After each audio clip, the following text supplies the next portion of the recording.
안녕하세요. 안홍입니다. 오늘은 보수가 총선에서 패한 진짜 이유가 무엇인지 알아보도록 하겠습니다. 이번에 21대 총선은 보수의 대패로 끝났습니다. 그 결과 이제 보수는 기존의 모든 것을 바꿔야 하는 상황을 맞이했습니다. 즉, 구보수는 완전히 끝났고 신보수로의 대전환이 불가피해진 것입니다. 과연 보수를 어떻게 바꿔야 할까요? 보수가 새로운 변화를 제대로 추진하기 위해서는 무엇보다 먼저 이번 선거에서 보수가 왜 패했는지 이유를 제대로 아는 것이 선결 과제입니다. 그래야 새로운 변화를 제대로 추진할 수 있기 때문입니다. 과연 21대 총선에서 보수는 대패한 원인이 무엇일까요? 국내의 많은 전문가들은 그 원인을 보수가 시대적 변화에 뒤처져서 구시대 시각과 틀에 안주하고 대안은 제시하지 않은 채 반대만 하면서 오만한 말실수와 헛발질을 계속했기 때문이라고 합니다. 또한 공천개혁에서 실패하고 나아가 수구 냉전 프레임과 우파 결집론에 매몰되었기 때문이라고도 합니다. 이같이 주로 마이너한 기술적인 문제들을 총선 패인으로 제시하고 있습니다. 과연 이러한 말이 맞는 것일까요? 아닙니다. 이러한 문제들은 부수적인 원인일 뿐 본질적인 원인은 아닙니다. 만일 이러한 원인 분석이 맞다면 보수는 이번에도 또다시 새로운 이미지 전략을 추진하고 얼굴마당과 당명과 당색깔을 모두 바꾸고 앞으로 허튼 소리를 하지 않도록 통제하면서 좌우 사이에서 중도 전략을 추진하면 될 것입니다. 과연 그렇게 한다고 보수가 다시 살아날 수 있을까요? 아닙니다. 그런 식으로는 결코 살아날 수가 없을 것입니다. 사실 이번 선거에서도 보수는 그러한 노력들을 기울여왔고 그러나 효과를 보지 못했습니다. 나름대로 각종 이미지 전략과 중도 전략을 썼지만 효과를 보지 못했습니다. 왜 그랬을까요? 그 원인부터 제대로 알아야 합니다. 무엇보다 보수는 그동안 선거에서 4번이나 연속해서 졌고 좌우 득표 기반은 점점 더 벌어져 왔으며 이제는 수도권에서 거의 전멸하게 되었습니다. 사실 지난번 20대 총선에서도 국민의당이 가져간 호남 의석과 더민주당 의석을 합치면 161석에 이르고 새누리당은 122석에 그쳤던 만큼 여당의 의석수는 계속 늘어나는 추세가 이어져 왔습니다. 나아가 이번 21대 총선에서는 여야 의석수가 180석대 103석으로 더욱 벌어지게 되었습니다. 특히 이번의 격차는 주로 수도권에서 유발된 것이며 수도권의 여야 의석은 103석대 16석으로 크게 벌어지게 되었습니다. 왜 이같이 보수의 선거 패배가 계속되고 득표율 격차가 점점 더 확대되고 있을까요? 이러한 사실은 보수가 단편적인 문제점들을 안고 있다기보다 보다 구조적인 문제를 안고 있음을 보여주는 것입니다. 과연 그러면 보수의 근본적인 패인은 무엇일까요? 보수의 구조적인 문제점을 제대로 알기 위해서는 무엇보다 눈을 국내에 두지 말고 세계로 돌릴 필요가 있습니다. 왜냐하면 지금 세계 각국은 대부분 비슷한 위기 상황을 맞이했고 각국의 정치권은 비슷한 방식으로 대응하고 있기 때문입니다. 따라서 세계적 흐름을 우리 정치권과 비교해보면 금방 우리의 보수 정치권이 어떠한 문제를 가지고 있는지 쉽게 알 수 있습니다. 과연 서구 선진국의 정치권은 어떠한 변화를 지금 하고 있을까요? 이미 선진국 정치권은 자원 노선을 대부분 크게 바꾸었습니다. 왜 노선을 그렇게 바꿀 수밖에 없었을까요? 21세기에 들어서 경제 상황이 근본적으로 바뀌면서 국가의 책무도 바뀌었고 이에 따라 좌우 정치권 노선도 근본적인 변화가 불가피해졌기 때문입니다. 서구 선진국들은 좌파 정치권부터 구좌파 노선을 버리고 신좌파 노선으로 대거 전환했습니다. 그러면 구좌파 노선이란 무엇일까요? 그것은 고세율 기반의 복지 확대 노선이 핵심이고 또한 자본가로부터 노동자들을 보호하는 것을 중요시하는 것이었습니다. 그러나 이제 서구 좌파들은 대부분 이러한 방식을 폐기하게 되었습니다. 이제는 스위스, 스웨덴 같은 대표적인 복지 국가들까지 감세 정책에 나서고 있고 이제는 고세율 정책을 앞세우는 좌파 정치권은 거의 없어졌습니다. 이러한 변화가 불가피해진 것은 무엇보다 투자의 글로벌 이동성이 높아지면서 세율 인상을 통한 재분배를 하기가 어려워졌기 때문입니다. 이와 함께 세계 산업의 변화 속도가 나날이 빨라지고 신흥국들의 수십억 명의 초임 노동자들의 글로벌 대공세가 선진국의 첨단 산업에까지 전면적으로 확산되면서 이제는 과거처럼 구산업 노동자들을 보호하는 방식은 오히려 노동자들을 죽이는 길이 되었음을 깨달았기 때문입니다. 이에 따라 서구 좌파들이 앞장서서 바깥의 산업의 변화에 대응해서 또한 글로벌 대공세의 빠른 변화에 대응해서 더 기민하게 노동자들을 신산업으로 옮겨주는 정책에 앞장서고 있습니다. 그 대표적인 것이 마크롱, 슈레더, 코스타 개혁 같은 글로벌 시장주의 개혁의 노선입니다. 이와 함께 이탈리아 등 많은 서구의 좌파들은 포퓰리즘 노선으로 전환하게 되었습니다. 기존의 좌파 노선과 포퓰리즘 노선이 다른 점은 무엇일까요? 기존의 좌파 정치권은 고세율 복지 확대를 통한 재분배를 중시했고, 또한 복지 체제를 중장기적으로 안정적으로 유지하기 위해서는 재정 건전성을 중시해 왔습니다. 반면에 포퓰리즘 노선이란 미래 세대의 복지가 어떻게 되든 전혀 신경 쓰지 않고 오로지 현 세대들의 요구에 부응해서 무한 재정 지출 확대와 복지 지출을 확대하는 노선을 의미합니다.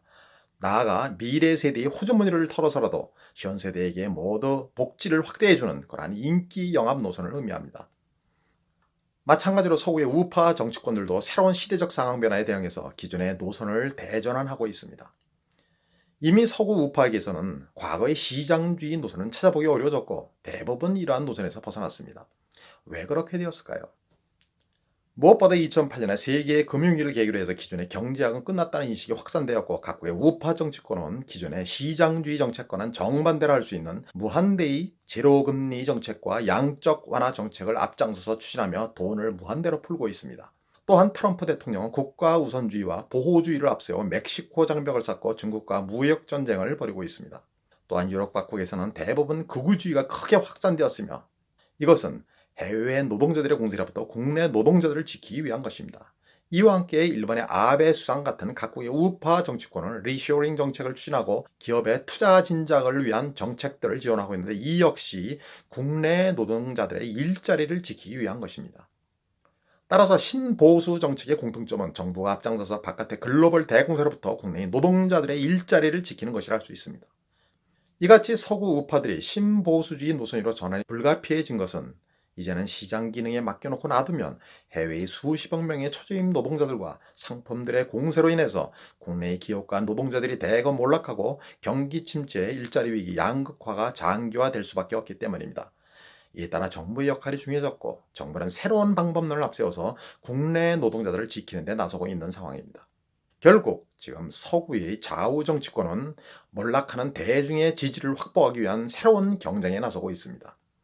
이미 좌우 정치권은 과거처럼 성장이냐 분배냐를 둘러싸고 경쟁을 벌이거나 또는 중도를 잡기 위한 싸움이 없어지고 있습니다.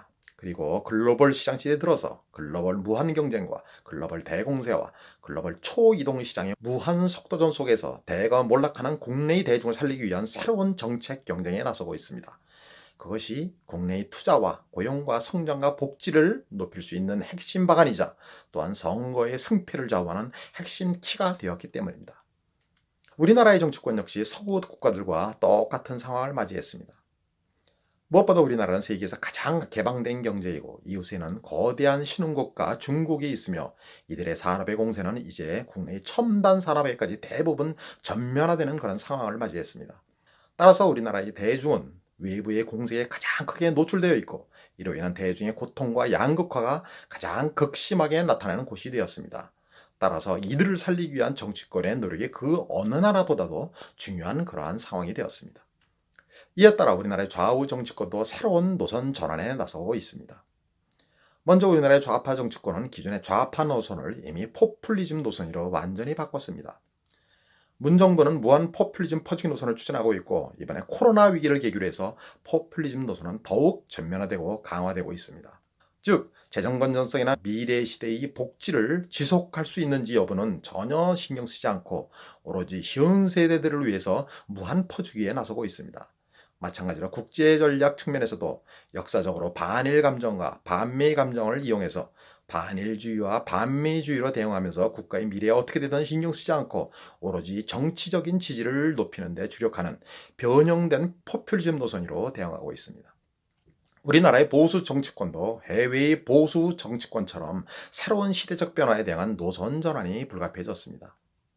그러나 우리나라의 보수 정치권은 지금 바깥에서 전개되는 시대적 변화의 흐름을 전혀 깨닫지 못하고 지금도 과거의 시장주의 노선을 그대로 고수하고 있으며, 대거 몰락하는 대중을 그대로 방치한 채 오로지 좌우 이데올로기 싸움에만 매몰되어 있습니다. 그 결과 이번 선거에서 국민들에게 심판을 받게 된 것입니다. 특히 글로벌 시장 시대에 들어선 대거 몰락하는 계층이 집중적으로 몰려있는 수도권에서 커다란 패배를 맞이하게 되었습니다. 사실 영호남이나 충청권 등 지방에서는 아직 지역주의가 강하게 남아있고 해외의 글로벌 대공세로 몰락하는 계층이 적은 편이라 여야가 의석을 그대로 유지할 수 있었지만, 이와 달리 수도권 지역에서는 지역주의 색채가 약하고 외부의 공세로 몰락하는 계층이 집중적으로 몰려있기 때문에 이들이 보수에게 등을 돌리면서 대패를 당하게 된 것입니다. 수도권에서는 도시 빈민 등 취약층이 많이 살고 30대, 40대 직장인과 자영업자들이 많은데, 이들이 대거 생존의 위기를 맞이한 상황에서 보수가 이들을 방치한 것이 가장 크다란 패인이라 할 수 있습니다. 반면에 여권은 코로나 위기로 더욱 극단적인 위기를 맞이한 수도권의 대중에게 더욱 강력한 퍼주기와 온갖 지원 정책과 보호를 약속하면서 이들의 지지를 받게 된 것입니다. 그 결과 보수는 수도권 선거에서 극소수의 부자 동네에서만 이겼을 뿐 대부분의 지역에서 좌파에게 정치 기반을 넘겨주게 되었습니다. 결국 보수가 이번 총선에서 대패한 핵심 원인은 21세기의 새로운 시대적 변화에 뒤처졌고, 이를 깨닫지 못하고 신정치 구도로 바뀐 새로운 시대적 변화의 흐름에도 뒤처졌기 때문입니다. 더구나 앞으로 코로나 경제 위기는 더욱 가중될 수밖에 없고 몰락하는 계층은 더욱 늘어날 수밖에 없는 상황입니다. 따라서 다음 대선에서는 이러한 대거 몰락하는 대중을 누가 잡느냐에 따라서 승패가 갈릴 전망입니다. 따라서 지금 보수의 위기는 구조적인 위기라 할 수 있으며 보다 근본적인 노선 전환이 중요한 상황입니다. 지금 국내에서 많은 선거 전문가들이 보수의 패인을 사소한 말실수나 헛발질이나 중도 잡기 전략 같은 마이너한 문제에만 초점을 맞추고 있는데, 그것은 잘못된 시각입니다. 따라서 보수가 이런 시각에 따라 앞으로 당 이름을 바꾸고 당 색깔을 바꾸고 중도 잡기 전략으로 대응한다고 해도 살아나지 못하게 될 것입니다. 결국 보수는 이번에 기존의 모든 것을 근본적으로 바꾸는 신보수주의 혁명에 나서야 합니다. 무엇보다 좌파의 포퓰리즘보다 더 뛰어난 보수의 대안을 제시하고 대거 몰락하는 다수의 대중을 살리고 코로나의 경제 위기를 극복하는 데 앞장서야 하며, 나아가 새로운 한민족의 100년 국가 생존 기반을 마련하는 것을 선도해야 합니다. 그것이 보수의 올바른 대응이자 신보수주의 혁명으로 나가는 올바른 길이라 할 수 있습니다. 감사합니다.